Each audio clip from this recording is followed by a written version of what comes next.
नमस्कार विद्यार्थी मित्रांनो, इयत्ता 5वी स्कॉलरशिप गणित, घटक 5 व्यावहारिक गणित, उपघटक 25 सरळ व्याज. प्रश्न पहिला, दशादशे 10 दराने रुपये 3000 मुद्दलावर 3 वर्षाचे सरळ व्याज किती? मित्रांनो, आपल्याला सरळ व्याज काढायचं आहे. सरळ व्याजाचं सूत्र आहे मुद्दल गुणिले दर गुणिले काळ भागिले 100. आता या 4 गोष्टी आपण प्रत्येक उदाहरणामध्ये लिहून ठेवणार आहोत. त्या म्हणजे म, द, क आणि स. या 4 गोष्टी आपल्याला माहीत असायला हव्या. याचा आता म म्हणजे काय, तर म म्हणजे मुद्दल. हा झाला याचा फुल फॉर्म. आता आपण त्याचा शॉर्ट फॉर्म लिहिला आहे, म, द, क आणि स. द म्हणजे व्याजाचा दर आणि क म्हणजे काळ किती वर्ष आणि स म्हणजे सरळ व्याज. विद्यार्थी मित्रांनो, आपल्या प्रत्येक उदाहरणामध्ये हे 4 शब्द येणार आहेत, म, द, क आणि स. आपल्याला आता काढायचं आहे स. 3 वर्षाचं सरळ व्याज विचारलं म्हणजे आपण सचं या ठिकाणी सूत्र लिहिणार. स बरोबर म गुणिले द गुणिले क आणि भागिले 100. म्हणजे काय, म द क, म गुणिले द गुणिले क आणि भागिले 100. हे आहे आपलं सरळ व्याजाचं सूत्र. आता या उदाहरणामध्ये आपल्याला मुद्दल किती दिली, तर 3000 मुद्दलावर दर किती आहे 10% दरानं आणि किती वर्ष 3 वर्षाचं सरळ व्याज विचारलं आहे. भागिले या ठिकाणी आपण करणार 100. अंश आणि छेद काटाकाटी होते, 1 0 गेला, 1 0 गेला, हा 1 0 गेला, हा 1 गेला. मग आता या ठिकाणी काय होणार, 300 गुणिले 1 या ठिकाणी होणार 300 आणि 300 त्रिक 900. म्हणजे मित्रांनो, आपलं उत्तर या ठिकाणी आलेलं आहे 900. कारण की छेदस्थानी फक्त एकच राहिला आहे. 900 भागिले 1 केलं तर उत्तर एकच येणार आहे. बऱ्याच जणांना यामध्ये प्रॉब्लेम असतो. अंश आणि छेद काटाकाटी करायची, 0 0ची काटाकाटी झाली आणि या ठिकाणी उत्तर आलं 900. तर 3 वर्षाचं सरळ व्याज किती झालं, 900. म्हणजे पहिल्या प्रश्नाचं उत्तर पर्याय क्रमांक 4 900. प्रश्न नंबर 2, रुपये 1200 मुद्दलाची सरळ व्याजाने 10 वर्षात दामदुप्पट होण्यास दशादशे व्याजाचा दर किती?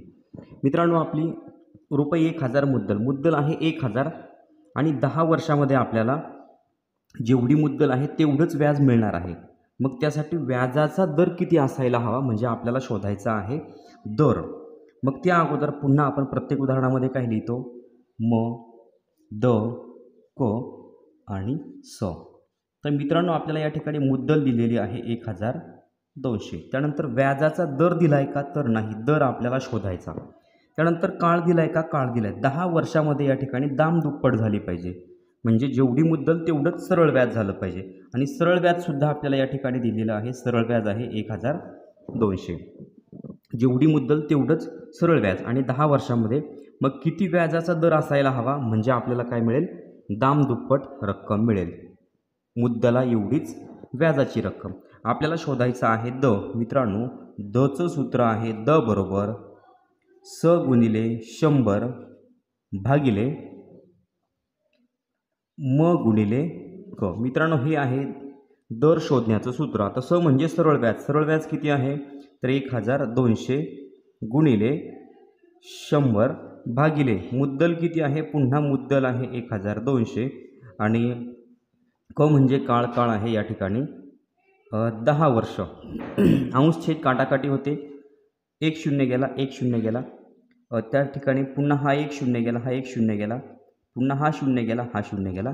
या ठिकाणी मित्रांनो अंशस्थानी काय राहिले, 120 आणि 1 म्हणजे 120 गुणिले 1 जर केलं तर 120 येणार. आणि छेदस्थानी काय आहे, 12 गुणिले 1 म्हणजे 12.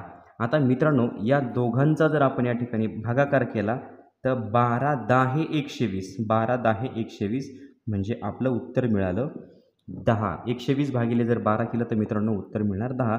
म्हणजे दशादशे व्याजाचा दर किती झाला, तर 10 झाला. म्हणजे दुसऱ्या प्रश्नाचं उत्तर आहे पर्याय क्रमांक 4. प्रश्न नंबर 3, नेहाच्या बाबांनी तिच्या पहिल्या वाढदिवसाला 10,000 रुपये दशादशे 8 दराने बँकेत ठेवले, तर तिच्या 6व्या वाढदिवसाला तिच्या बाबांना एकूण किती रक्कम मिळेल? म्हणजे मित्रांनो, आपल्याला सरळ व्याज काढावं लागेल आणि आपल्याला रास पण शोधायची आहे. तर या ठिकाणी नेहाच्या बाबांनी तिच्या पहिल्या वाढदिवसाला 10,000 रुपये दशादशे 8% दरानं बँकेत ठेवले.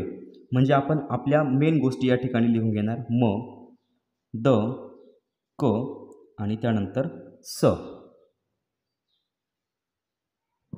मुद्दलाची रक्कम आहे 10,000 रुपये.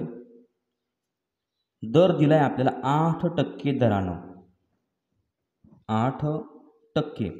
त्यानंतर काळ किती दिलाय तर मित्रांनो त्याच्या 6व्या वाढदिवसाला. आता पहिल्या वाढदिवसाला हे पैसे ठेवले म्हणजे 6व्या वाढदिवसापर्यंत किती वर्ष होतील तर 5 वर्ष होतील. आणि आपल्याला सरळ व्याज शोधायचं आहे मित्रांनो.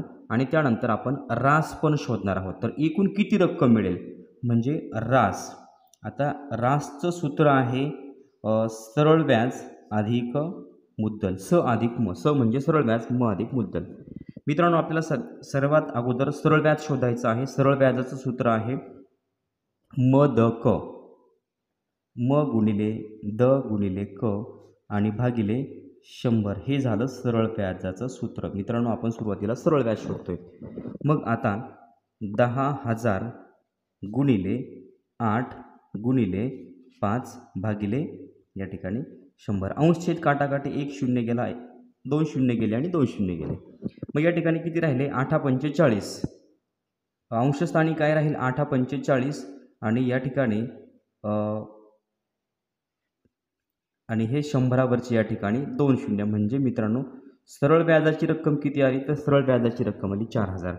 मग आता रास आपल्याला शोधायची आहे. सरळ व्याज अधिक मुद्दल. सरळ व्याजाची रक्कम आहे 4,000. म्हणजे बँक आपल्याला 5 वर्षानंतर 4,000 रुपये सरळ व्याज देणार आणि आपली मुद्दलाची रक्कम किती आहे तर 10,000. म्हणजे असे एकूण नेहाच्या बाबांना नेहाच्या 6व्या वाढदिवसाला किती पैसे भेटतील तर 14,000 रुपये भेटतील. म्हणजे तिसऱ्या प्रश्नाचं उत्तर आहे पर्याय क्रमांक 1 रुपये 14,000. प्रश्न नंबर 4. रुपये 4,000 हे 10% दराने सरळ व्याजाने किती वर्षे बँकेत ठेवले असता मिळणारी एकूण रक्कम मुद्दलाच्या दुप्पट असेल. म्हणजे मित्रांनो आपल्याला या ठिकाणी किती वर्षे बँकेत ठेवले असता म्हणजे आपल्याला शोधायचा आहे काळ. पण आपल्या एकच नियम आहे. आपण सगळ्या गणितामध्ये म द क आणि स हे 4 गोष्टी आपण या ठिकाणी आपल्याला माहिती असल्या पाहिजे. म म्हणजे मुद्दल. मित्रांनो मुद्दल आहे 4,000 रुपये. व्याजाचा दर आहे 10% दर आणि किती वर्ष म्हणजे काळ आपल्याला शोधायचा आहे. किती वर्षासाठी बँकेत आपण ठेवणार आहोत म्हणजे आपल्याला मुद्दलाच्या दुप्पट. आता मित्रांनो मुद्दलाची दुप्पट म्हणजे या ठिकाणी मिळणारी रक्कम एकूण मुद्दलाच्या दुप्पट असेल. मित्रांनो या ठिकाणी जी मुद्दलाची रक्कम आहे सरळ व्याजाची रक्कम आपल्याला या ठिकाणी किती घ्यावी लागेल 4,000च या ठिकाणी आपण घेणार आणि आपल्याला शोधायचा आहे काळ. मग आता काळाचं सूत्र काय आहे तर मित्रांनो क बरोबर स गुणिले 100 भागिले म गुणिले द. बघा आता काळ बरोबर आता सरळ व्याज किती आहे तर मित्रांनो सरळ व्याजाची रक्कम आहे 4,000 रुपये. त्यानंतर गुणिले 100 भागिले मुद्दलाची रक्कम आहे 4,000 आणि गुणिले दर आहे 10%. मित्रांनो पुन्हा अंशछेद काटाकाटी 1 2 3 1 2 3 पुन्हा 1 गेला 1 गेला. मग आता या ठिकाणी काय राहते 4 गुणिले 10 जर केलं तर 10 चौक या ठिकाणी 40 आणि छेदस्थानी किती येईल 4. मग पुन्हा या ठिकाणी उत्तर किती येणार 40 भागिले जर आपण या ठिकाणी 4 केलं तर 4 10 40 म्हणजे आपलं उत्तर आलं 10. तर 10% दराने सरळ व्याजाने किती वर्ष बँकेत ठेवली असतात तर मित्रांनो 10 वर्ष आपण ज्यावेळेला बँकेत पैसे ठेवू त्यावेळेला आपल्याला काय होणार आहे मुद्दलाच्या दुप्पट रक्कम मिळणार आहे. आपलं उत्तर आलं 10. म्हणजे चौथ्या प्रश्नाचं उत्तर पर्याय क्रमांक 2. प्रश्न नंबर 5. हरजित सिंगने बँकेतून रुपये 20,000 दशादशे 7 दराने 3 वर्षांसाठी सरळ व्याजाने घेतले तर त्याला बँकेला किती व्याज द्यावं लागेल. मित्रांनो व्याज म्हणजे सरळ व्याज. आपल्याला या ठिकाणी सरळ व्याज शोधायचं आहे. मग म द क आणि स. म म्हणजे मुद्दल, द म्हणजे दर, क म्हणजे काळ. मुद्दलाची रक्कम या ठिकाणी आहे 20,000 रुपये. दर आहे 7% दरानं आणि काळ आहे 3 वर्षांसाठी आणि सरळ व्याज मित्रांनो आपल्याला शोधायचं आहे. सरळ व्याजाचं सूत्र म गुणिले द गुणिले क आणि भागिले 100. मुद्दल आहे 20,000. गुणिले दर आहे 7 आणि काळ आहे 3 भागिले या ठिकाणी 100. अंशछेद काटाकाटी 2 शून्य गेले 2 शून्य गेले. मग या ठिकाणी 7 त्रिक 21 आणि 21 गुणिले आपण या ठिकाणी मित्रांनो करणार 200. तर 200 गुणिले 21 जर केला तर 21 शून्य 0 21 शून्य 0 आणि 21 दुणे 42. मित्रांनो या ठिकाणी आपलं उत्तर येतं आहे 4200. बघा या ठिकाणी 200 7 त्रिक 21 आणि पुन्हा हे 200 राहिले. 200 गुणिले 21 केलं तर उत्तर आलं 4200. अंशस्थानी 4200 येणार आहे आणि छेदस्थानी मित्रांनो किती आहे तर छेदस्थानी 1 आहे. म्हणजे 4200 भागिले जर 1 केलं तर उत्तर तेवढंच येणार आहे. म्हणजे किती व्याज द्यावं लागणार आहे तर हरजित सिंगला 3 वर्षानंतर बँकेला 4200 रुपये एवढं सरळ व्याज द्यावं लागणार आहे. म्हणजे 5व्या प्रश्नाचं उत्तर आहे पर्याय क्रमांक 1 रुपये 4200. प्रश्न नंबर 6.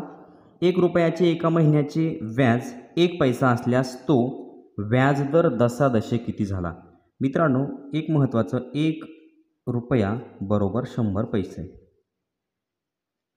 आणि एका रुपयाचं एका महिन्याचं व्याज आहे 1 पैसा. 1 महिना बरोबर 1 पैसा. एका महिन्याचं व्याज झालं 1 पैसा आणि मित्रांनो मग 12 महिन्याचं व्याज किती होणार तर 12 महिने बरोबर 12 पैसे. तर व्याजाचा दर किती झाला मित्रांनो एका महिन्याचं व्याज झालं 1 पैसा 12 महिन्याचं व्याज झालं 12 पैसे.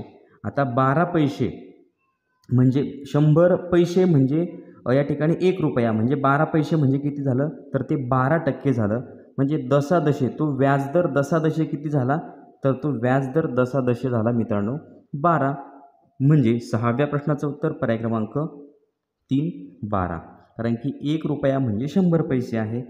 तर मग थोडक्यात 1 रुपयाचं पूर्ण वर्षाचं व्याज किती होणार आहे 12 पैसे होणार आहे. 12 पैसे म्हणजेच किती झाले ते 12% झाले. म्हणजे उत्तर आहे पर्याय क्रमांक 3 12. प्रश्न नंबर 7. एका माणसाने 2 वर्षांकरता दशादशे 8 दराने रुपये 4000 उसने घेतले. 2 वर्षानंतर परतफेड करताना त्याने 4000 रुपये व एक टेबल दिले तर टेबलाची किंमत किती असेल. म्हणजे मित्रांनो माणसाने काय केलं होतं एका माणसाने 2 वर्षाकरता 8% दरानं 4000 रुपये उसने घेतले. 2 वर्ष झाल्यानंतर त्याने 4000 रुपये दिले. म्हणजे जी मुद्दल आहे ती मुद्दल दिली आणि एक टेबल दिला. म्हणजे थोडक्यात व्याजाच्या बदल्यात त्याने सरळ व्याजाच्या बदल्यात त्याने एक टेबल दिला. तर टेबलाची किंमत किती म्हणजे थोडक्यात आपल्याला सरळ व्याज काढायचं आहे. या ठिकाणी आपण प्रत्येक गणितामध्ये लिहितो म द क आणि स. म म्हणजे मुद्दल. मित्रांनो मुद्दल किती आहे 4000 रुपये उसने घेतले होते. दर किती आहे तर दर आहे 8% दरानं. काळ किती आहे 2 वर्षांकरता घेतले होते. आणि सरळ व्याज मित्रांनो आपल्याला शोधायचं आहे. स बरोबर म द क म गुणिले द गुणिले क आणि भागिले 100. मग आता मुद्दल किती आहे तर मुद्दल आहे 4000 गुणिले दर आहे 8% आणि गुणिले काळ आहे 2 भागिले या ठिकाणी 100. 2 शून्य गेले 2 शून्य गेले. या ठिकाणी 8 दुणे 16 आणि 16 गुणिले या ठिकाणी आपण करणार 40. 16 शून्य शून्य आणि 16 चौक 64. मित्रांनो उत्तर आलं 640. ही झाली मित्रांनो सरळ व्याजाची रक्कम. सरळ व्याज आलं 640. म्हणजे मुद्दलाची रक्कम त्याने 4000 रुपये परत दिली आणि एक टेबल दिला. म्हणजे टेबलाची किंमत किती झाली 640 रुपये आणि 640 आहे आपलं सरळ व्याज. म्हणजे 7व्या प्रश्नाचं उत्तर आहे पर्याय क्रमांक 1 रुपये 640. प्रश्न नंबर 8. स्वरदाने दशादशे 8 दराने एका बँकेत रुपये 25,000 6 वर्षांसाठी ठेवले तर 6 वर्षानंतर तिला किती व्याज मिळेल. मित्रांनो सोपं आहे. व्याज म्हणजे सरळ व्याज शोधायचं आहे. त्यासाठी आपण म द आणि क आणि त्यानंतर स लिहून घेणार. म म्हणजे मुद्दल, द म्हणजे दर आणि क म्हणजे काळ. मुद्दलाची रक्कम आहे 25,000 रुपये या ठिकाणी बँकेत ठेवलेले आहे. 8% दराने पैसे ठेवलेले आहे आणि काळ आहे 6 वर्षांसाठी. आपल्याला शोधायचं आहे स. स म्हणजे सरळ व्याज. सरळ व्याजाचं सूत्र आहे म गुणिले द गुणिले क भागिले 100. मुद्दलाची रक्कम आहे 25,000 गुणिले दर आहे 8 काळ आहे 6 वर्ष आणि भागिले या ठिकाणी 100. अंशछेद काटाकाटी 2 शून्य गेले 2 शून्य गेले. तर या ठिकाणी 8 सक 48 250 गुणिले 48 मित्रांनो आपल्याला मिळेल उत्तर 800 8 पंचे 40 हातचे आले 4 8 दुने 16 आणि 4 20 दशकाचा 0 4 0 0 5 चोक 20 हातचे आले 2 8 4 दुने 8 आणि 2 10.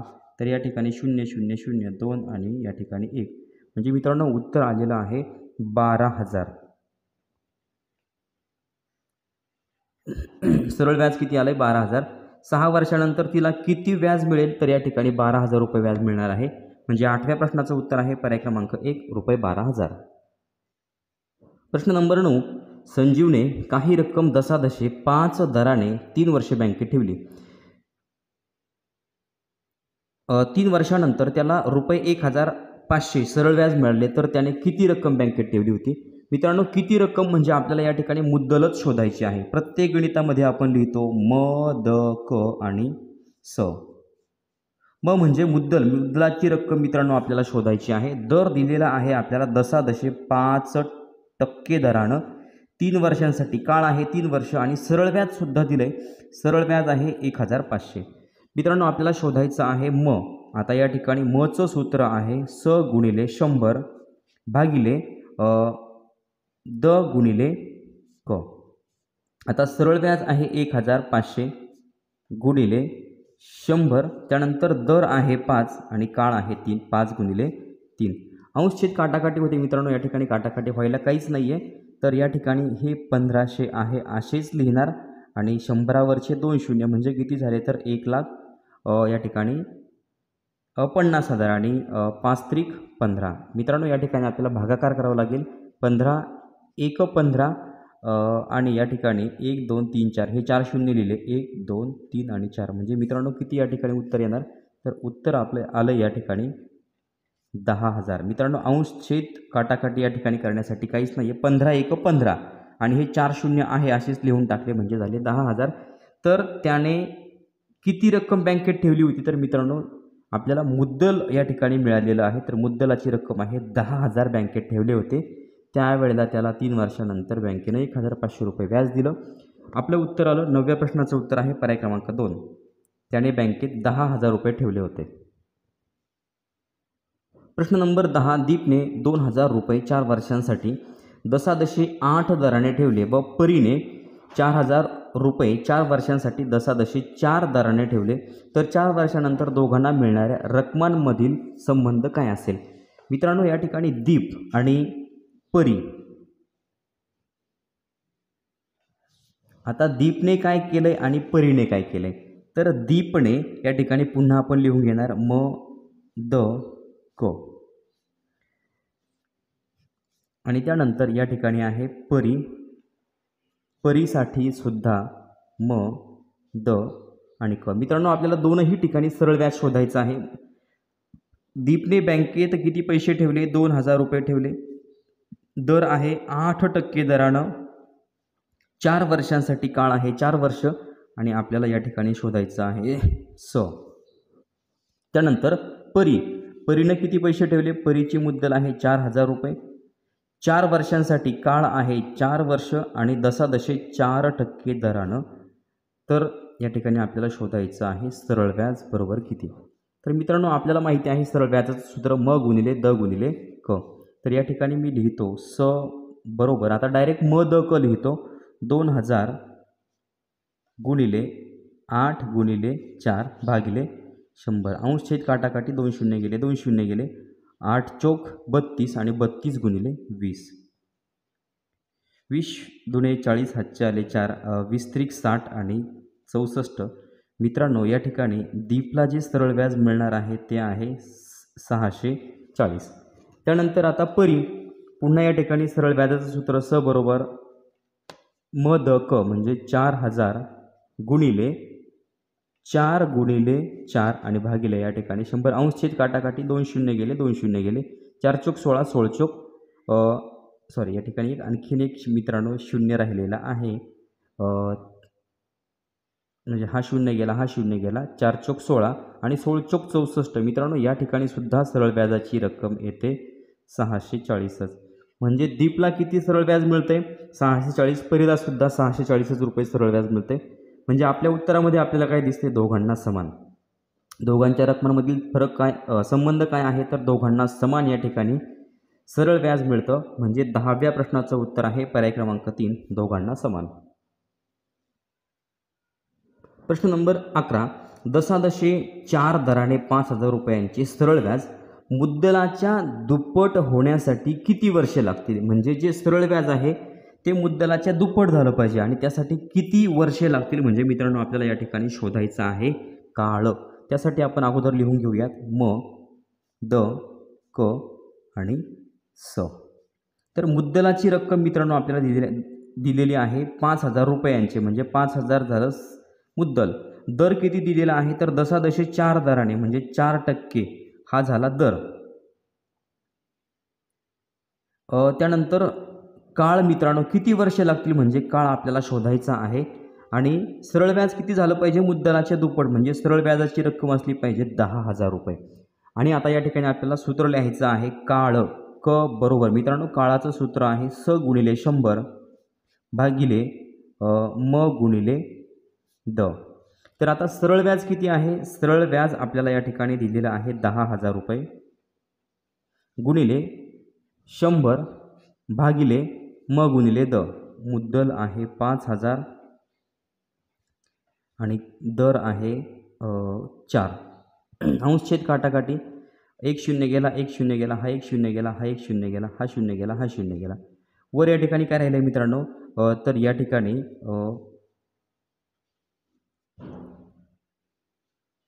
1,000 गुणिले 1,000च येणार आणि 5 चोक 20.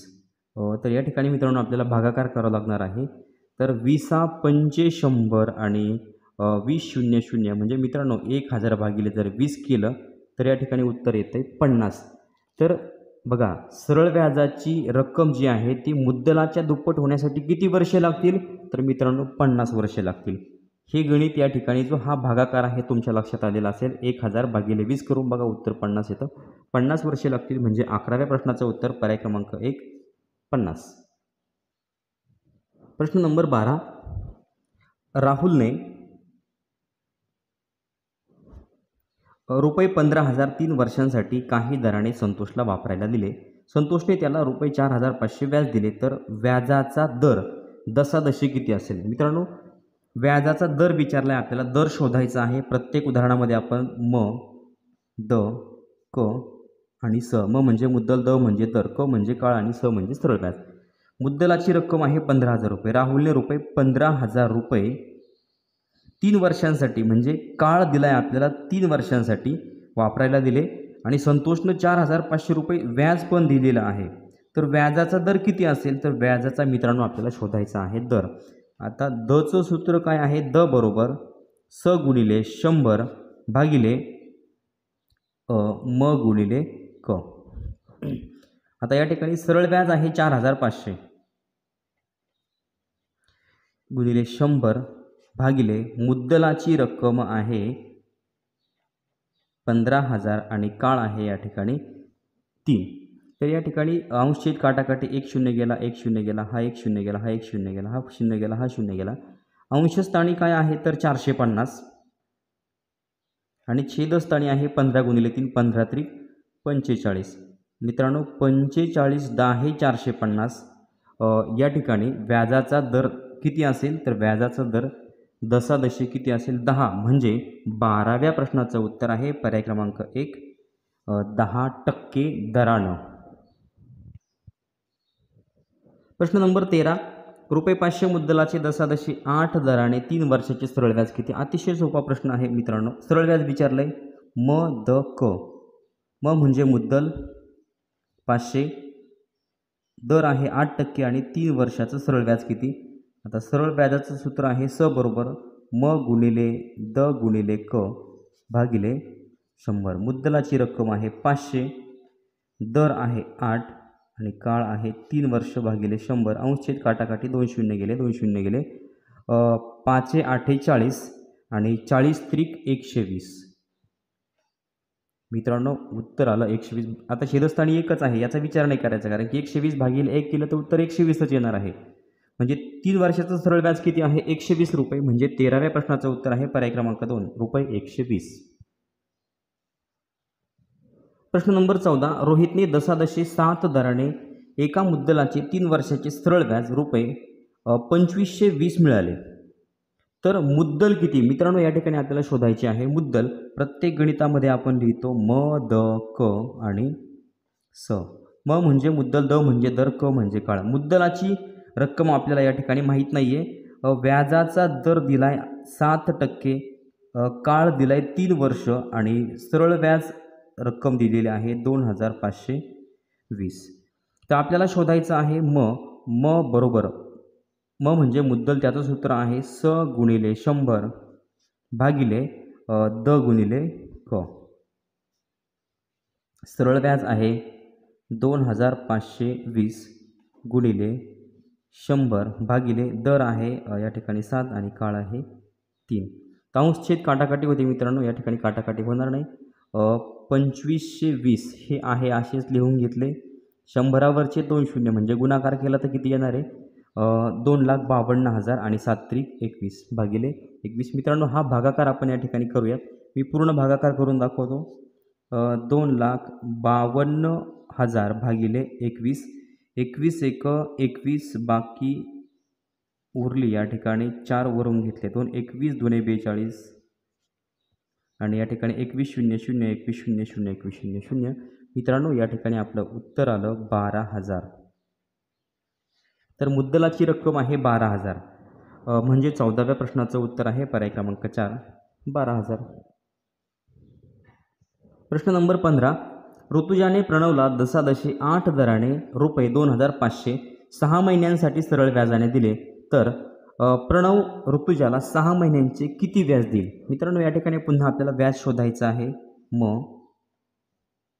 द, क आणि स.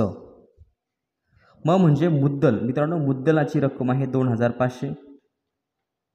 व्याजाचा दर आहे 8%.